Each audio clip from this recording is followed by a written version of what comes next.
Kalau sekarang ada perlombaan kalimat paling menyedihkan di dunia, aku bisa bikin satu kalimat yang menurut aku sedih. Bahkan kalimat yang paling sedih. Kalimat yang kadang aku tanyakan pada diriku sendiri. Isinya begini.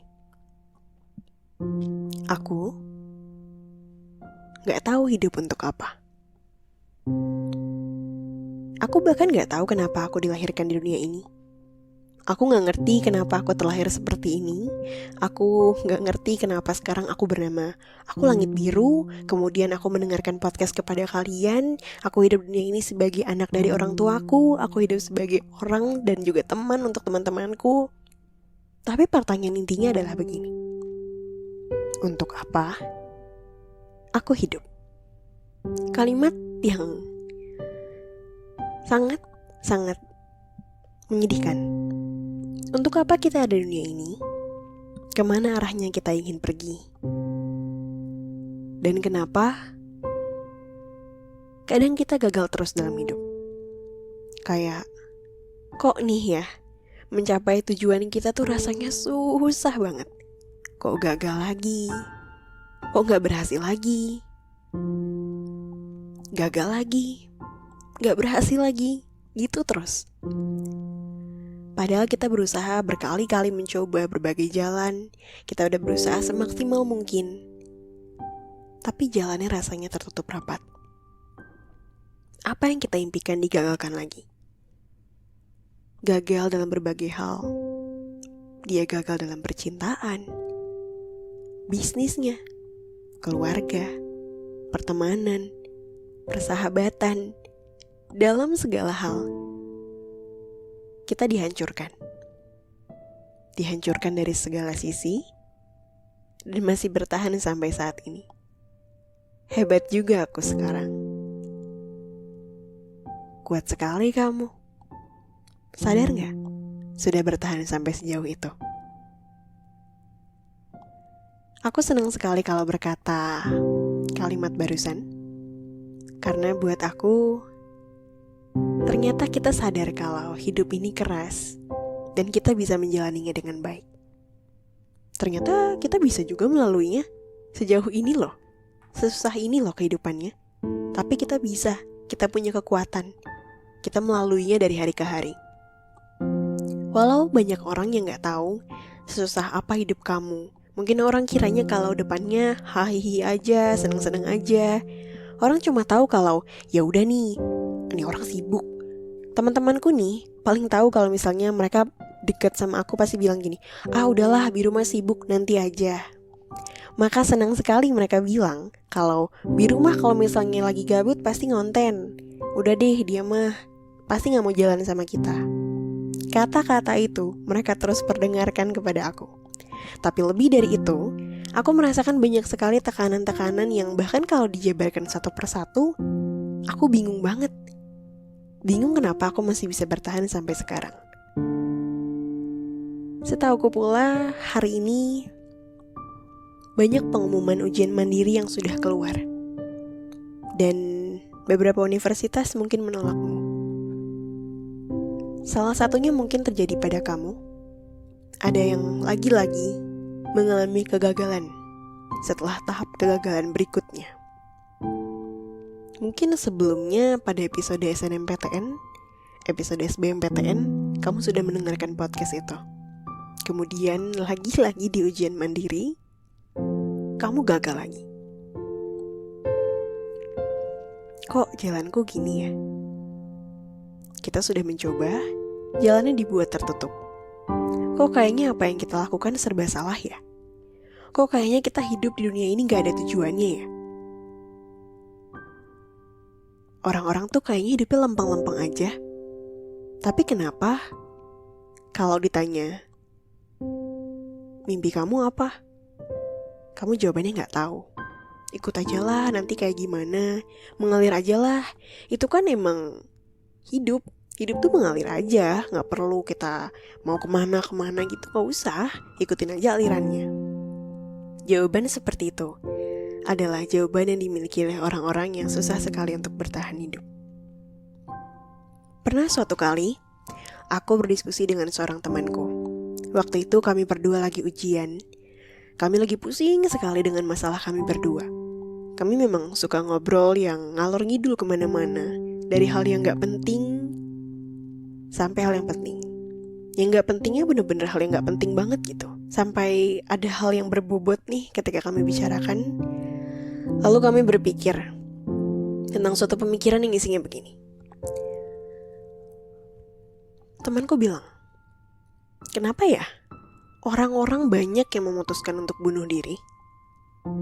Kenapa ya banyak orang berkata, untuk apa aku lahir dunia ini? Kenapa aku gagal terus? Kenapa aku harus lahir di bumi? Bisa nggak aku minta dipanggil sesegera mungkin? Diskusi kami pada siang hari itu memberikan ruang keheningan yang cukup banyak. Orang-orang berjalan dari hari ke hari menghidupi dirinya sendiri, berusaha untuk menjalani rutinitasnya, nggak tahu apa yang dia kejar. Orang-orang yang berjalan dari hari ke hari yang gak tahu arahnya kemana ya. Dia mencoba berulang kali, digagalkan lagi. Ternyata keinginannya gak tercapai. Ekspektasi-ekspektasi yang mungkin dia udah taburkan ke diri sendiri, dan ternyata dia ngedapetin hasil yang gak baik. Hasil yang lagi-lagi gak memuaskan, yang kemudian dia merasa gagal jadi manusia. Tahu gak? Salah satu kunci yang menurutku paling penting untuk kita bisa hidup. Ini hasil diskusi penting dari aku dan temanku saat itu. Kenapa ya? Kok orang-orang banyak yang bertahan hidup? Karena ternyata mereka gak punya mimpi. Mereka gagal dan merasa mimpi mereka gak menemukan jalannya. Apa yang mereka tuju ternyata gak sesuai harapannya. Tahun 2022, aku gak beranjak dengan banyak resolusi. Tahun-tahun sebelumnya, aku punya beragam mimpi yang aku tuliskan dalam kertas, dan kadang-kadang aku tuliskan dalam diary. Kadang aku tuliskan di note, kadang aku tuliskan di handphone. Beragam hal aku lakukan. Aku tulis list yang cukup panjang, dan bahkan kalau aku buka lagi kertasnya aku tertawa sendiri. Kok bisa ya dulu nulis sepanjang ini tapi gak ada yang direalisasikan? Serius, aku bahkan menuliskannya dari tahun ke tahun sampai di tahun 2021. Ingat betul aku saat itu. Tapi di tahun 2022, aku hanya tulis di notes handphone beberapa poin kecil yang aku rasa kayaknya mustahil. Aku bilang gitu. Aku tulis salah satunya. Aku ingin punya buku sendiri. Itu aku tuliskan lagi berulang-ulang kali, tapi baru tahun ini aku realisasikan. Judulnya bersorak bahagia, dan mungkin sekarang kalian sudah memegang buku-buku itu. Kemudian, aku senang sekali berbicara. Di tahun 2022 ini aku mendapatkan banyak sekali kesempatan. Dari beberapa tim, ada yang menawarkan untuk, ayolah udah jadi moderator aja. Dan juga beberapa pembicara, tawaran-tawaran untuk masuk. Itu datang berdatangan, yang ngebuat aku ngerasa, ini tahun aku beranjak tanpa resolusi yang muluk-muluk. Sampai sekarang kalian mendengarkan suaraku di platform Noise secara eksklusif. Itu adalah bagian dari mimpi yang gak pernah aku bayangkan. Aku ulangi. Eksklusif. Kalian mendengarkan apa yang ternyata menjadi keinginan kecilku, dan akhirnya dipercayakan menjadi sesuatu yang besar karena ternyata ada hal selama ini yang aku inginkan, tapi tidak aku tuliskan. Resolusi yang perlahan-lahan mulai terwujud satu persatu, akhirnya membuat mataku tertuju akan sesuatu, bahwa ternyata ketika kita melaksanakan mimpi kita mendekat dengan apa yang seharusnya, kita kerjakan apa yang menjadi bagian kita, sesuatu yang membuat kita maju, melangkah ke arah yang seharusnya, melakukan apa yang seharusnya, mempertahankan hidup kita semestinya. Percaya? Kalau kamu gak percaya bahwa mimpi itu nyata, coba kamu bayangkan saat ini ketika kamu hidup di atas awan. Awan yang isinya itu air yang langsung menjatuhkanmu sampai ke tanah lagi. Terbang setinggi mungkin, kemudian kamu cari cara untuk bisa mematikan diri sendiri dan akhirnya kamu turun ke bawah lagi. Sedangkan ketika kamu terbang bersama dengan mimpimu, kamu seakan berangkat menggunakan balon udara. Coba kita bayangkan sama-sama. Kamu mengudara dengan api, kemudian kau bakar perlahan. Iya, dibakar perlahan-lahan. Kemudian ketika apinya sudah susah-susah kamu nyalakan, kamu hidupi itu, kamu berikan tempat untuk kamu bisa terbang tinggi. Kamu masuk ke dalam balon udara itu di tempat kamu bisa berdiri. Lalu kamu lepaskan talinya, kamu bersiap untuk pergi. Ibarat kamu mempercayakan dirimu sendiri, melangkah perlahan-lahan dari perjalanan yang kamu sendiri tahu akhirnya akan kemana. Mungkin akan ada beberapa rencana yang melenceng dari semestinya, tetapi itulah yang akan kau lakukan. Perjalanan melangkah. Perjalanan untuk menemukan sampai di mana kamu akan menghidupi diri kamu sendiri. Melangkah perlahan itu gak pernah salah loh. Ambil satu langkah yang kamu rasa kamu percaya kamu bisa. Kemudian kamu cari apa yang menjadi mimpimu. Kamu pulihkan lagi rasa percaya dirimu setelah digagalkan berkali-kali. Kamu beranikan untuk memulai hal-hal dasar yang bahkan sebelumnya kamu gak pernah pikirkan itu. Kamu mungkin sempat berpikir, tapi kamu kuburkan lagi dalam-dalam. Tapi ternyata hal sepele itu adalah hal penting yang kamu lewati. Sewaktu aku mulai menjadi konten kreator, aku ingat betul gunjingan-gunjingan yang ada di sekitarku. Kuat sekali gunjingannya. Orang-orang di sekitarku meremehkan apa yang aku kerjakan. Waktu itu aku gak punya uang sama sekali untuk paid promote. Hasil dagangan hari itu aku pakai untuk merelakan diri sendiri gak makan di hari itu. Aku bilang gini pada ayahku. Aku ingat betul kata-kataku gini. Suatu saat nanti Papa akan lihat kalau apa yang aku kerjakan ini akan menghasilkan. Aku gak sebodoh itu untuk ngerjain hal yang aku sendiri gak tahu untuk menghasilkan. Ada satu akun yang besar sekali. Aku yakin banyak di antara kalian yang tahu akun ini. Dan aku hitung-hitung waktu zaman 2017, keuntungan akun itu per bulan adalah ratusan juta. Orangnya terkenal, dan sekarang buku-bukunya ada di rak bestseller Indonesia. Kemudian, kau tahu apa yang paling hebat? Aku bertemu, berbicara dengannya, dan sekarang dia menjadi teman dekatku.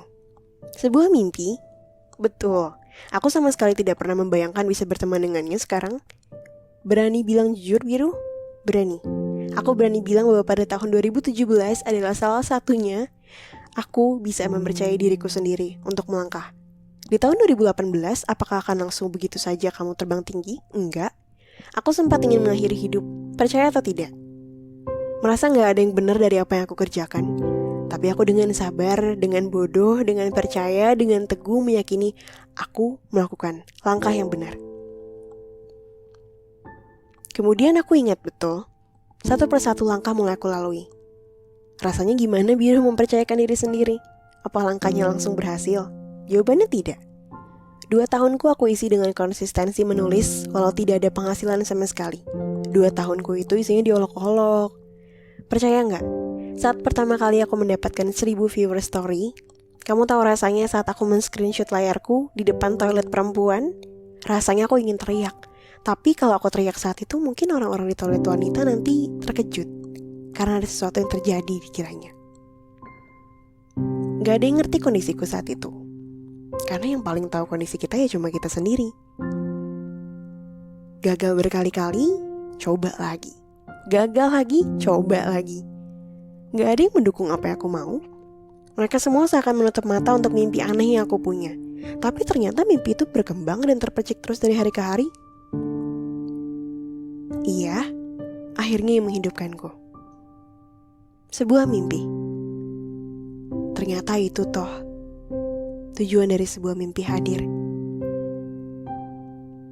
Kadang kalau kalian pikir tentang, ini kok teman-temanku enak ya?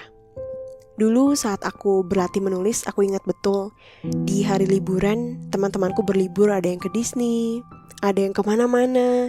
Kemudian di hari itu 1 bulan masa liburan aku pakai untuk berlatih menulis. Diam di rumah, di depan jendela kamar. Tapi ternyata kemampuan menulis itu menghasilkan sesuatu. Mereka yang saat itu berlibur sempat bertanya padaku. Tepat sekali orangnya adalah orang yang berlibur saat itu. Dia bilang, waktu kemarin liburan kemana? Kemudian aku bilang gini, gak liburan? Terus ngapain aja di rumah? Nulis. Gak bosen? Ya bosen sih. Tapi gimana ya? Kayaknya berguna aja gitu, daripada aku ngabisin liburan yang gak jelas. Ternyata itu toh tujuan dari sebuah mimpi hadir. Mimpi itu yang menghidupkan kita walau rasanya langkah kita dipenuhi dengan kepahitan. Mimpi itu mengikat langkah kita untuk tetap berada di track yang seharusnya. Mimpi kita betul-betul hebat mendewasakan kita dengan rupa yang gak pernah kita sangka. Memang kamu kira artis-artis yang ada sekarang, atau penulis besar, atau orang-orang yang kamu tahu dia terkenal dan hebat sekali itu gak punya mimpi? Mungkin ada yang gak punya mimpi, karena mungkin mereka punya privilege yang begitu besar, dan akhirnya mereka bisa mendapatkan apa yang mereka mau dengan mudah. Tapi mimpi adalah sebuah mantra untuk menyayangi diri sendiri dan hidup secara menyenangkan. Dengan cara mempercayai diri sendiri bahwa akan ada selalu pelangi sehabis hujan, akan ada senyum sehabis tangis, akan ada selalu bahagia, bahkan dalam kondisi terpahit sekalipun. Akan selalu ada. Aku semakin yakin sekarang bahwa aku dan kamu tidak salah langkah. Sekarang giliran kamu. Coba tanya sama diri sendiri. Langkah paling awal untuk memulai suatu hidup yang menghidupi dirimu sendiri. Apa? Mimpi kamu. Apa yang membuat kamu harus bertahan hidup? Karena aku percaya, setiap kita dilahirkan untuk setiap tujuan baik di dunia. Tujuan yang gak pernah kita kira, yang berdampak besar bagi orang lain. Jadi kali ini, tolong percayai dirimu sendiri.